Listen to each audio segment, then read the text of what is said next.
IB ഉദ്യോഗസ്ഥയുടെ ആത്മഹത്യയിൽ പ്രതി സുഗാന്തിനെതിരെ കൂടുതൽ തെളിവുകൾ പുറത്ത്. യുവതിയെ ഗർഭഛിദ്രത്തിന് വിധേയയാക്കാൻ വ്യാജരേഖകൾ ഉണ്ടാക്കി.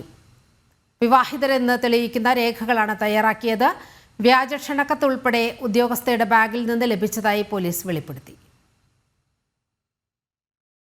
IB ഉദ്യോഗസ്ഥരുടെ മരണത്തിൽ പുറത്തുവരുന്നത് ഞെട്ടിക്കുന്ന വിവരങ്ങളാണ്. യുവതിയെ പ്രതി സുഗാന്ത് ലൈംഗിക പീഡനത്തിന് ഇരയാക്കിയ ശേഷം ഗർഭചിത്രം നടത്തിയതിന്റെ തെളിവുകൾ പോലീസിന് ലഭിച്ചു. ജൂലൈയിൽ തിരുവനന്തപുരത്തെ സ്വകാര്യ ആശുപത്രിയിൽ വെച്ചാണ് ഗർഭചിത്രം നടത്തിയത്. ഇതിനുശേഷം സുഗാന്ത് വിവാഹത്തിൽ നിന്ന് പിന്മാറി. മരണത്തിന് ഏതാനും ദിവസം മുൻപ് വിവാഹത്തിന് സമ്മതമല്ലെന്ന് സുഗാന്ത് യുവതിയുടെ അമ്മയ്ക്ക് സന്ദേശം അയച്ചതായും പോലീസ് വ്യക്തമാക്കി.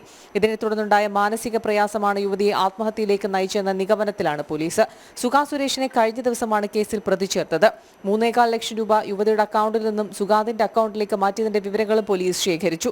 ഒളിവിലുള്ള സുഗാ സുരേഷിനെതിരെ പോലീസ് ലുക്കൌട്ട് നോട്ടീസ് ഇറക്കിയിരുന്നു. എന്നാൽ യുവതി ട്രെയിനിന് മുന്നിൽ ചാടി ആത്മഹത്യ ചെയ്തിട്ട് 1.5 ആഴ്ച പിന്നിടുമ്പോഴും പ്രതിയെ കണ്ടെത്താൻ പോലീസിനായിട്ടില്ല. മുൻകൂർ ജാമ്യാപേക്ഷ പ്രതി നൽകിയിട്ടുള്ളതിനാൽ ഉടൻ അറസ്റ്റ് ഉണ്ടായേക്കില്ല. ജാമ്യാപേക്ഷ എതിർക്കാൻ ഇതുവരെ ലഭിച്ച രേഖകളും വിവരങ്ങളും പോലീസ് കോടതിയെ അറിയിക്കും. ജനം, തിരുവനന്തപുരം.